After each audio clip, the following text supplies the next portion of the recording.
জনগণ খুবই সচেতন। যারা দুর্নীতি 5 বার চ্যাম্পিয়নশিপ হয়েছে, আগামীতে কমপক্ষে দুর্নীতিবাজদেরকে বাংলাদেশের জনগণ আর ভোট দিবে না। আমি বিশ্বাস করি একটা বার ইসলামকে পরীক্ষা করেন, কয়টা বার? একটা বার। ওদেরকে বারবার পরীক্ষা করেছেন, বারবার ফেল করেছে। আমাদেরকে এখনো পরীক্ষা করেন নেই। একটা বার পরীক্ষা করতে অসুবিধাটা কোথায়? শুধু একটা বার পরীক্ষা করুন। একটা বার যদি ফেল করি তাহলে দ্বিতীয়বার পরীক্ষার হলেই ঢুকবো না ইনশাআল্লাহ। একটা বার পরীক্ষা করুন। ইসলামকে একবার ক্ষমতায় নেন। রাজি আছেন না ইনশাআল্লাহ? আমার ছাত্র বন্ধুরা রাজি আছেন ইনশাআল্লাহ? সাধারণ মানুষরা রাজি আছেন ইনশাআল্লাহ? আশা করি ইনশাআল্লাহ আপনাদের সাথে ধোঁকামি করা হবে না, ছয়চাতুরি করা হবে না, ওয়াদার খেলাফ করা হবে না।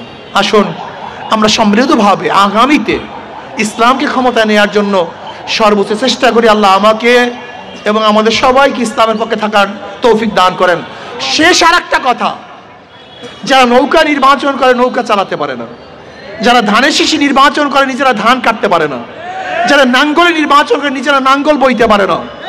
নৌকা গরিবদের প্রতীক, ধানের শীষ গরিবদের প্রতীক, নাঙ্গল গরিবদের প্রতীক, কিন্তু যারা নির্বাচন করে একজন গরিব না। তার মানে ধোকার সাথে, তাদের কথার সাথে, মার্কার সাথে ধোকামি আছে। কিন্তু যারা হাত পাখায় নির্বাচন করে, যে নির্বাচন করে সেও হাত পাখা চালাতে পারে, যারা সমর্থন করে তারাও চালাতে পারে। হাত পাখা দরকার হিন্দুদের, হাত পাখা দরকার খ্রিস্টানদের, হাত পাখা দরকার মুসলমানদের, হাত পাখা প্রয়োজন বড়দের, হাত পাখা প্রয়োজন ছোটদের, হাত পাখা প্রয়োজন ধনীদের, হাত পাখা প্রয়োজন গরিবদের, হাত পাখা পুরুষদেরও প্রয়োজন, মহিলাদেরও প্রয়োজন। কেউ কার মার্কা নিয়ে বুকি নিয়ে ঘুমায় না, কিন্তু ঘুমের সময় একটা মার্কায় বুকের উপরে থাকে, সেই মার্কাটার নাম হাত পাখা। কারেন্ট ফেল করে, হাত পাখা ফেল করে না। হাত পাখা সবাইকেই শান্তি দেয়। আমি বিশ্বাস করি হাত পাখা যদি বিজয় হয়, এই জাতি বিজয় হবে, সমস্ত মানুষ শান্তি পাবে। কাজে আল্লাহ আমাকে এবং আমাদের সবাইকে সৎ পথে, ইসলামের পক্ষে, সঠিক পথে থাকার তৌফিক দান করেন আল্লাহ। সমাজের খেদমত করার কর্মসূচি তাদের মধ্যে আছে। আপনারা দেখেছেন বিভিন্ন জায়গায় যখন আগুন লাগে, সমস্যার সৃষ্টি হয়, তখন ইসলামী ছাত্র আন্দোলনের ছেলেরা কিন্তু প্রথম ঝাঁপিয়ে পড়ে। এর মানে হলো সমাজকে গঠন করার কর্মসূচি তাদের মধ্যে আগের থেকেই আছে। ইসলামী ছাত্র আন্দোলন বিশ্বাস করে নিজেকে গঠন করার বাহিরে যদি সমাজ গঠন করতে চাই, এটা সম্ভবই না। মাঝি যদি নৌকা চালানো না শিক্ষা করে গভীর ঢেউয়ের মধ্যে যাত্রী নিয়ে রওনা করে, তাহলে যাত্রীও শেষ, মাঝিও শেষ। আজকে সমাজের অবস্থা এরকম কেন? আমাদের সমাজের অবস্থা তো খারাপের হওয়ার কারণটা কি? একদিনও কি চিন্তা করেছেন? 53 বছর পর্যন্ত বহু দল, বহু নেতার শাসন আমরা দেখেছি, কিন্তু মানুষের ভাগ্যের পরিবর্তন হয়নি। আরে ভাই, আমি তো এই এলাকার মধ্যে কত চিল্লাইতেছি কবের থেকে, সেই কতবার বক্তৃতা করেছি এই এলাকার মধ্যে। সেই যখন দাড়ি ওঠে নাই তখন থেকে চিল্লানো শুরু করছে, আজকে দাড়ি পেকে গেছে। ওহি আলু কি তরকারি जो पहली थी स्वाब भी है। যেই আলু তরকারি সেই আলু তরকারি কোনো পরিবর্তন নেই। আজকে আমাদের সমাজের অবস্থা এরকম কেন? আমি একটা উদাহরণ দিই। যেমন আমাদের বিএনপির মহাসচিব মির্জা ফখরুল ইসলাম আলমগীর সাহেব, তিনি গণতন্ত্রের ব্যাপারে সবচেয়ে বেশি বক্তৃতা করেন। সবচেয়ে বেশি গণতন্ত্র ধ্বংস হয়ে যাচ্ছে, নষ্ট হয়ে যাচ্ছে। উনি কিন্তু একজন ভালো লোক, জানুয়া শুনুয়া লোক। উনি কি বক্তৃতা দিয়েছেন? র্যাম্বো ন্যাশন করবেন। র্যাম্বো ন্যাশন তো বুঝেন, রংধনু সমাজ।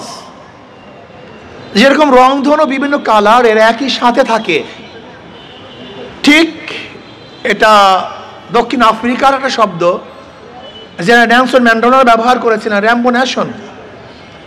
আমরা বিভিন্ন ধরনের, বিভিন্ন মতের, বিভিন্ন পথের, বিভিন্ন আদর্শের মানুষ একত্রিত হয়ে এই সমাজটাকে গঠন করব। এটা হলো র্যাম্বো ন্যাশনের মূল থিম, মূল থিওরি। গণতন্ত্রটা মানে কি, ডেমোক্রেসি মানিটা কি? সক্রেটিস এই ঈসাই সালের 2500 বছর আগে স্টেট কিভাবে সৃষ্টি হয়েছিল, মানুষকে কিভাবে মুক্তি দেওয়া যায়, শান্তি দেওয়া যায়, ডিক্টেটরশিপ থেকে মানুষকে কিভাবে বাঁচানো যায়, এর জন্য নিয়ে এসেছিলেন ডেমোক্রেসি, গণতন্ত্রবাদ। যেই গণতন্ত্রবাদের মধ্যে থাকবে মানুষের অধিকার, যেখানে থাকবে বিরোধী দল। ডেমোক্রেসির কোনো সংসদে বিরোধী দল ব্যতীত সংসদ গঠিত হয় না। বিরোধী দলের কাজটা কি? এই বিরোধী দলের কাজটা হলো সরকার যে ভুলগুলি করবে, যে অন্যায়গুলি করবে, এগুলি ধরিয়ে দিবে। তোমার এই ভুল, এই ভুল, এই ত্রুটি, এই অন্যায়, এই চুরি করছো, এই ডাকাতি করছো, এই ঘুষ খেয়েছো, এইটা বিরোধী দলের কাজ। আপনারা দেখেছেন এখন পর্যন্ত ভারতের সংসদে যেইভাবে বিরোধী দলরা সরকারি দলকে অ্যাটাক করে, আমি মনে করি যদি এরকম অ্যাটাক আমাদের দেশে করা হইতো, মনে হয় বিরোধী দলের গলা কণ্ঠ চেপে ধরতো। এই বেটা তুই এটা কি করতেছো? আপনি দেখেন মাত্র 2-3 দিন আগে রাহুল গান্ধী মোদিকে যেভাবে অ্যাটাক করেছে, যা চিন্তাও করতে পারবেন। এই মাত্র 2-3 দিন আগে সংসদ দেখেন, নির্বাচনের সময় এই কংগ্রেসিরা, ইন্ডিয়ান জোট যেইভাবে মোদির বিরুদ্ধে আক্রমণ করেছে, যদি আমাদের দেশে আক্রমণ করতো তাহলে আমার মনে হয় রাস্তায় নামতে দিত না। আজকে তো আমরা বিএনপির বিরুদ্ধে মিথ্যে একটা কথাও বলছি বলে আমি জানি না, শুধু বিএনপির লোকজন ওটা চাঁদাবাজি করে সেটা প্রকাশ করার কারণে সব জায়গায় চরমনের বদনাম করতেছে। আমরা বলেছি বিএনপির লোকজন চাঁদাবাজি করে, এটা ফিরান, এটা ঠিক না। আমরা বলেছি যে দখলদারি করে, আমরা বলেছি বিএনপির লোকজন নিজেরা খুন করে, আমরা বলেছি ছাত্র দলের লোকগুলি ছাত্র দলের লোককে হত্যা করে, আমরা বলেছি ছাত্র দলের লোক যুব দলের লোককে হত্যা করে, আমরা বলেছি ভোলার তজিমুদ্দিনে স্বামীকে বেঁধে রেখে বিএনপির লোকজনগুলি ধর্ষণ করছে, আমরা বলেছি বগুড়ায় এক বিএনপির লোক মেয়েকে প্রস্তাব দিয়েছে বিবাহ করার জন্য, বাবা রাজি না হওয়ার কারণে মেয়ের সামনে বাবাকে হত্যা করছে। আমরা বলেছি বিএনপির লোকজন চাঁদা না দেওয়ার কারণে যুবককে মার সামনের থেকে তুলে এনে হত্যা করছে। আমরা বলেছি বিএনপির লোকজনের চাঁদাবাজির খবর প্রকাশ করার কারণে সাংবাদিকের মাথা থেতলে দিয়েছে। আমরা দেখেছি বিএনপির লোকজন স্কুলের হেডমাস্টার বা ওস্তাদরা কথা না শোনার কারণে অপদস্থ অপমান করে প্রতিষ্ঠান থেকে নামিয়ে দিয়েছে। আমরা বলেছি যে দেখেন সাদা পাথরগুলি বিএনপির লোকজন সবাইকে নিয়ে খেয়ে ফেলছে। আচ্ছা বলেন তো একটা মিথ্যা কথা? যদি মিথ্যা বলুন যে কথাগুলি মিথ্যা, এগুলি সত্য না। আচ্ছা বলেন তো আপনারা গণতন্ত্র বলবেন, গণতন্ত্রের কোনো ধারায় কি আছে যে কারোর সভা বন্ধ করে দিবেন, কার বক্তব্য বন্ধ করে দিবেন, কার অনুষ্ঠান বন্ধ করে দিবেন, কার মত প্রকাশ করতে দিবেন না? আমাকে দেখেন তো যারা জ্ঞানী, গণতন্ত্রের মধ্যে এরকম কোনো ধারা আছে কিনা? অথচ আপনারা আজকে অনেক জায়গাতে ইমাম সাহেবের বক্তব্য বন্ধ করে দিচ্ছেন।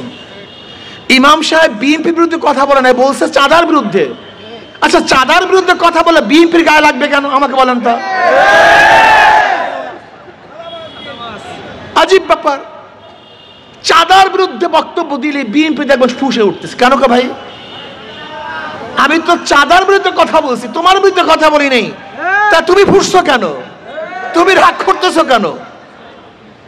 আপনারা দেখেছেন জামালপুরে কমিটি গঠন করতে গিয়ে আর এক দলে হরতাল ডাকছে, আর এক দলে হরতাল ডেকেছে। আপনি দেখেছেন যে বোর্ডের চেয়ারম্যান সাহেবকে কলিজা ছিঁড়ে নেওয়ার হুমকি দেওয়া হয়েছে। আপনারা দেখেছেন ডাক্তার সাহেব একটু সিরিয়াল দিতে দেরি করার কারণে তাকে অ্যাসাল্ট করা হয়েছে। এখন এই কথাগুলো যদি কেউ বলে, তাহলে আপনি যদি বলেন বিএনপির বিরুদ্ধে কথা বললাম না, তারপর কাজটা কি, স্টেজের কাজটা কি? আমি তো ডেমোক্রেসি শিখছি এইভাবে। আমি যতটুকু পড়াশোনা করে ডেমোক্রেসি শিখছি, গণতন্ত্র শিখছি, আমার কাজটাই হলো বিরোধী দলের স্টেজ থেকে তার বিপক্ষের লোকের সমস্ত কথাগুলিকে, কাজগুলিকে, আদর্শ নীতিকে তুলে ধরা। এইটা আমার স্টেজের কাজ। এখানে আমার কাজটা কি? এই শহরে কেটে কেটে গুন্ডামি করে তা উপস্থাপন করা, কে কে ডাকাতি করে তার নাম প্রকাশ করা, কে কে দুর্নীতি করে তার নাম প্রকাশ করা, অর্থাৎ জনগণকে সচেতন করা। আমার কাজটা কি? এই ঘরের মধ্যে কে চুরি করছে তার নাম প্রকাশ করা, এই ঘরের মধ্যে কে হুঙ্কার দিয়েছে, ধমকি দিয়েছে তার নাম প্রকাশ করা। এটি তো আমার কাজ। আমার কাজটা কি? আমার কাজটা হলো 91 থেকে 96 পর্যন্ত যারা ক্ষমতায় ছিল তারা দুর্নীতিতে 5 বার চ্যাম্পিয়নশিপ হয়েছে সেটা প্রকাশ করা। এটা আমার কাজ। যদি মনে করেন এটা ডেমোক্রেসি না, আমি তওবা করব। এই সাংবাদিক বন্ধুরা, যদি মনে করে ডেমোক্রেসি না, এটা গণতন্ত্র না, আমি তওবা করব। আমার কাজটা কি? 1996 সনে 15 ফেব্রুয়ারি এই বিএনপি পাতানো নির্বাচন উপহার দিয়েছে, যে নির্বাচন অন্য কেউ অংশগ্রহণ করে নাই। মাত্র কয়েকদিন, 16 দিন সেই সংসদ থেকে ছিল। এই যে আওয়ামী লীগ একক নির্বাচন, অংশগ্রহণ বাদে নির্বাচন দেওয়া শিখছে কার থেকে?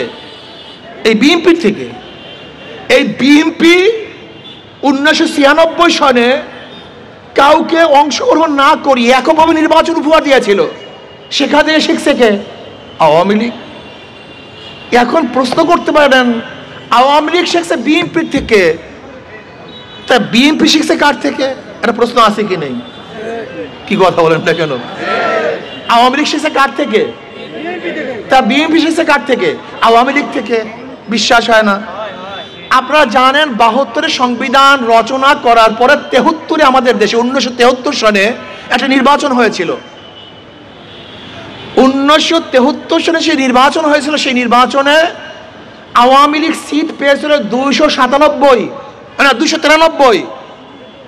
এই 293 সিট কিভাবে পেয়েছিল আওয়ামী লীগ জানেন? তৎকালীন সময় মুস্তাক সাহেবকে শেখ সাহেব কিভাবে নির্বাচিত করেছিল? ওনার বাড়ি তো দাউদকান্দি। ওই দাউদকান্দির থেকে ভোটের বাক্স হেলিকপ্টারে ঢাকায় এনে এই রাত্রে ভোট বাক্স বোঝাই করে এককভাবে তারা ঘোষণা দিয়েছিলেন 293 সিটের। তার মানে হলো 1993 সনে একক নির্বাচন, অংশগ্রহণমূলক নির্বাচন ব্যতীত নির্বাচন উপহার দিয়েছিল আওয়ামী লীগ 1973 সনে। সেখান থেকে শিখছে বিএনপি, বিএনপি থেকে শিখছে, জোরে বলেন, তার মানিটা কি? এরা একই গাছের দুই ডাল, একই গাছের দুই ফল। বিশ্বাস হয় না? 2024 5ই আগস্টের আগে ওই স্থানে যারা চাঁদা তুলতো তারা এখন নাই, কিন্তু ওখানে চাঁদা ঠিকই আছে, আর এক দল চাঁদা শুরু করছে। 2024 5ই আগস্টের আগে যে হাতগুলি জুলুম করত, অত্যাচার করত, খুন করত, চুরি করত, ডাকাতি করত, সেই হাতগুলি পরিবর্তন হয়ে এই কাজটা আর একজন শুরু করেছে। কিন্তু জুলুমের বন্ধ হয়নি, খুনের শুধু হাত চেঞ্জ হয়েছে। আমরা আওয়ামী লীগের সময় বক্তৃতা শুনেছি, মৌলবাদী মৌলবাদী ঠেকাও। জয় সাহেব বক্তব্য দিয়েছেন, মৌলবাদীর উত্থান হচ্ছে, মৌলবাদী থেকে ঠেকাতে হবে। এখন একই বক্তব্য মনে হয় আর একজনে দিচ্ছে নাকি ভাই? নাম জানেন নাকি সে ব্যক্তিকে? কেটা জানি ভাই? ও আচ্ছা, তারেক সাহেব। ও তারেক সাহেব বক্তৃতা দিয়েছে মৌলবাদী ঠেকাও, জয় বক্তৃতা দিয়েছে মৌলবাদী ঠেকাও। তার বক্তব্য দিয়েছেন, দেখছেন শুধু জবানের সেন্স, বক্তৃতার কোনো সেন্স নেই। জীবনভর আওয়ামী লীগের আমার ধর্মরা, ধর্ম ব্যবসায়ীরা, শোনেন নাই বক্তৃতা? এখনো কি শুনতেছি? ধর্ম ব্যবসায়ীরা। তার মানে বক্তৃতা ঠিকই আছে, শুধু জবান সেন্স, কথাটা বুঝাতে পারিনি। তখনও ধর্ম অন্ধ, এখনো ধর্ম অন্ধ। তার মানিটা কি? তার মানিটা হলো মুদ্রার এপিট ওপিট, এদের মধ্যে কোনো পার্থক্য নেই। আমাকে সেদিকে এক সাংবাদিক প্রশ্ন করেছেন, হুজুর বিএনপির এত ভোট, এত সংগঠন, আমি বললাম বিএনপির তো কোনো ভোট আমি দেখি না। কি বলেন হুজুর? আমি বললাম না। কিভাবে? আমি বললাম এই ভোট এক সময় ছিল মুসলিম লীগের, এক সময় ভোট ছিল কাদের? পরিবর্তন হয়ে ভোট আসছে আওয়ামী লীগের, আওয়ামী লীগ পরিবর্তন হয়ে আসছে বিএনপি, বিএনপি পরিবর্তন হয়ে আসছে জাতীয় পার্টি, জাতীয় পার্টি পরিবর্তন হয়ে জোট। তার মানে ভোট পরিবর্তনশীল। ভোট কোনো এক জায়গায় সিল মারা না, ভোট কাউর কেনা গোলাম না। এই ভোটাররা কারোর কাছে নেকা বসে না, গোলামি করে না। ভোটাররা ভোট কেন দেয়? শান্তি পাওয়ার জন্য। ভোটাররা ভোট কেন দেয়? মুক্তি পাওয়ার জন্য।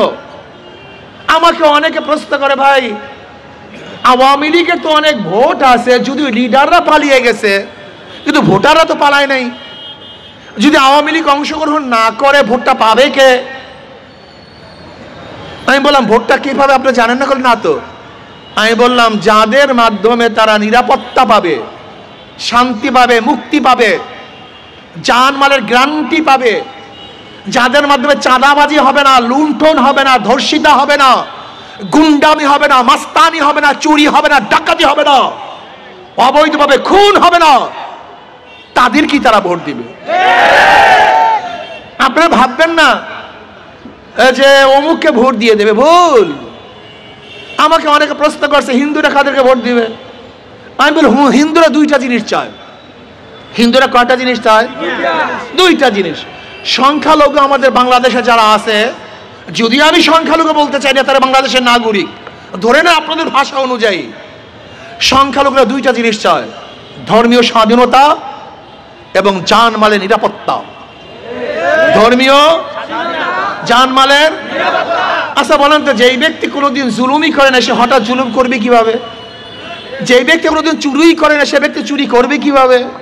যেই ব্যক্তি কোনোদিন অত্যাচার করে না তারা অত্যাচার করবে কিভাবে?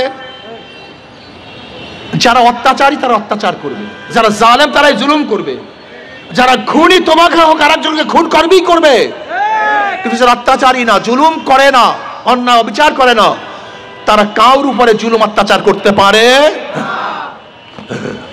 সমস্ত সংখ্যালঘুরা দেখবে কাদের মধ্যে অত্যাচারী নাই, কাদের মধ্যে জালেম নাই, কাদের মধ্যে খুনি নাই, কাদের মধ্যে চোর নাই, ডাকাত নাই। যেই দলের মধ্যে দুর্নীতিবাজ, ডাকাত, চোর, বদমাশ আছে, কোন সংখ্যালঘু তাদেরকে ভোট দিবে না। ওরা জানে ইসলাম এমন এক আদর্শ যে প্রত্যেকটা ধার্মিকের ধর্ম পালনের সুযোগ ইসলামের মধ্যে আছে, স্বাধীনভাবে ধর্ম পালন ইসলামের মধ্যে আছে। যদি কোনো ব্যক্তি নিরাপত্তা প্রদান করতে পারে, একমাত্র ইসলামই পারে, অন্য কোনো আদর্শ কোনো মানুষের ব্যক্তি নিরাপত্তা প্রদান করতে পারে না। আমি বিশ্বাস করি ইসলাম যদি বরিশাল থেকে ক্ষমতায় যায়, তাহলে আমি বিশ্বাস করি বরিশালের প্রত্যেকটা সংখ্যালঘু ব্যবসায়ীরা সবচেয়ে বেশি নিরাপত্তা লাভ করবে, সবচেয়ে বেশি। আমাদের প্রত্যেকটা হিন্দু, বৌদ্ধ, খ্রিস্টানদের জানমালের নিরাপত্তা প্রদান করা হবে। আমি সেই দিন এক সিলেটের বক্তৃতা করেছিলাম হিন্দু অধ্যুষিত এলাকায়। আমি বললাম দেখেন আপনাদেরকে ভুল বোঝানো হচ্ছে ইসলাম সম্পর্কে। ইসলাম কি জিনিস? ইসলাম এমন একটা জিনিস যেখানে আমভাবে সাধারণভাবে সবার জন্য বিচারকে সমান করে ফেলেছে। যেরকম কোনো মুসলমান যদি মুসলমানের ঘরে চুরি করে তার বিচার হবে, ওই মুসলমান যদি হিন্দুর ঘরে চুরি করে তাহলে বিচার হবে না? একই বিচার, কোনো পার্থক্য নেই। কোন মুসলমান যদি কোন মেয়ের সাথে অন্যায় করে ব্যবহার করে, বিচার যদি হয় ওই একই অন্যায় ব্যবহার যদি কোনো হিন্দু মেয়ের সাথে করে, বিচার হবে না? হুবাহু একই বিচার, একই, কোনো কমতি নেই। বিচার সবার জন্য সমান, নিরাপত্তা সবার জন্য সমান। এর জন্য আমি বলবো, এ আমার বরিশালের বাবারা, আমার বরিশালের ভাইয়ারা, জীবনভর বহু জায়গায় ভোট দিয়েছেন, গুন্ডামি মাস্তানি, পরিবর্তন হয় নাই, শান্তি পান নাই। আমি আপনাকে অনুরোধ করবো, একটা বার ইসলামকে পরীক্ষা করুন, একটা বার ইসলামকে পরীক্ষা করুন। বারবার পরীক্ষা দিয়েছে, বারবার। দেখবেন এখন বিএনপির লোকজন সবচেয়ে বেশি জিয়াউর রহমান সাহেবের আদর্শ কথা বলে। এই জিয়াউর রহমান সাহেবের আদর্শের উপরই তো মানুষ সত্তার সাহেবকে ক্ষমতা নিয়েছিল। এই জিয়াউর রহমান সাহেবের আদর্শের উপরই তো মানুষ 91-তে খালেদা জিয়াকে ক্ষমতায় বসিয়েছিল। এই জিয়াউর রহমান আদর্শের অনুযায়ী তো মানুষ 2001-এও বিএনপিকে আবার ক্ষমতা নিয়েছিল। কিন্তু সত্তার সাহেব 2001 থেকে 2007 পর্যন্ত এবং 91 থেকে 96 পর্যন্ত কি উপহার দিয়েছেন বাংলাদেশের মানুষ এখনো ভুলে যায় নাই। কাজে জিয়াউর রহমান সাহেবের আদর্শ বলে দ্বিতীয়বার মানুষ ভোট দিবে আমার মনে হয় না। আপনি কি আদর্শ দেখিয়েছেন? দেখবেন বিএনপি, খুব ভালো মতো লক্ষ্য করবেন, বিএনপি 1991 থেকে 96 ক্ষমতায় ছিল না, কিন্তু দেখবেন কোন বক্তারা 1991 থেকে 96 পর্যন্ত আমরা এইটা করেছি সেইটা করেছি, কোনো বক্তব্য আসবে না, শুনেন আপনারা। আচ্ছা 2001 থেকে 2007 পর্যন্ত বিএনপি ক্ষমতায় ছিল না, কিন্তু আমাকে দেখাতে পারবেন না কোনো বক্তা আমরা 2001 থেকে এই করেছি, আমরা ওইটা করেছি, কোনো বক্তব্য দেবে না। শুধু বক্তব্য কি, জিয়াউর রহমান সাহেব এটা করছেন, জিয়াউর রহমান সাহেব এটা করছেন, জিয়াউর রহমান সাহেব এটা করছেন। হ্যাঁ, জিয়াউর রহমান সাহেব এটা করছেন তো বারবার ভোট দিয়েছে, ভোট দেওয়ার পরে তোমরা কি করছো সেইটা বলো।